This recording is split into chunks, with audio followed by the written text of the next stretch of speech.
Elden Ring is the biggest From Software experience of all time. And if you can't afford it, get the version from Temu! At least they got the death part right. The Elden Project. Meet the mod pack that turns Minecraft into the lands between. If it were designed by Ubisoft, with characters from every big From Software game added in, also like Ubisoft. Which lets you live out your boyhood dreams of pitting your favorite characters against each other to see who'd win. And then summoning an army of them to gang up on a boss when you don't get your way. Because ganging up on a boss is how you beat them all, and oh my god, look! It's a little baby Solaire! This mod instantly wins points back. He's so cute. You praise that son, little guy. But the moment you switch to survival mode, the pack forces you into whatever this is, supposedly to make it feel more authentic to Elden Ring. When really, it feels like the Tarnished has had 75% of their bones removed. You can lock on and fight roaming enemies. Well, I say fight, but when you look at the animation, it looks like a sissy boy having a hit and run slap fight. And then you go out into the world and craft weapons to defeat strong bosses. How do you craft all those strong weapons, you ask?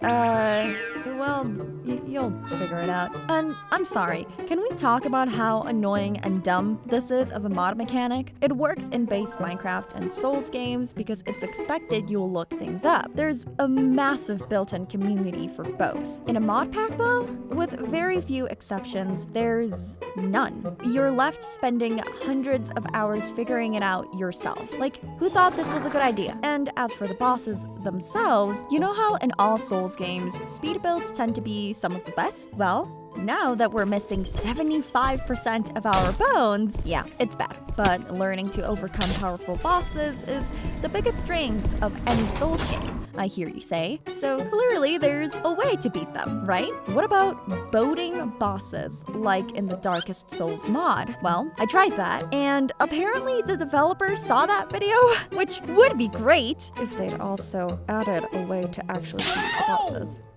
Anyway, I didn't expect the Nether to be any better, nor did I know how to actually get there in survival, because at some point I lost the ability to break blocks in Minecraft. But by way of creativity, that definitely wasn't just turning on creative mode again. I got deeper. And whoa! My god, this looks amazing. Half close your eyes and you're back in Izalith. It doesn't make sense at all since this is supposed to be Elden Ring. But still, it's basically Izalith, and there are even Black Knights. I have to explore this place. What else is here? Turns out, not a lot. It's just the Nether with different enemies and an Instagram filter every time you enter a new biome. What a load of... Wait, what's this? I'm radioactive? Well, okay, there's something. There are radioactive blocks in the Nether. Scarlet Rot would make more sense. But who cares? It's something new. New blocks, new structures that I can't get into. And finally, new... Wait, undertow music? Really? Mod? Can you sync any lower? Yes. Yes, you can. Where normal Elden Ring has you learn from each death, this mod rubs it in your face the more you die.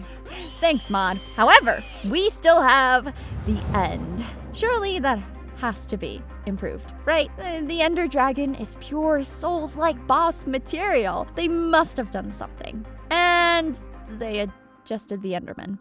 We're in space now, but beyond that, it's the same boss fight. You try so hard and get so far, but in the end, it doesn't even matter.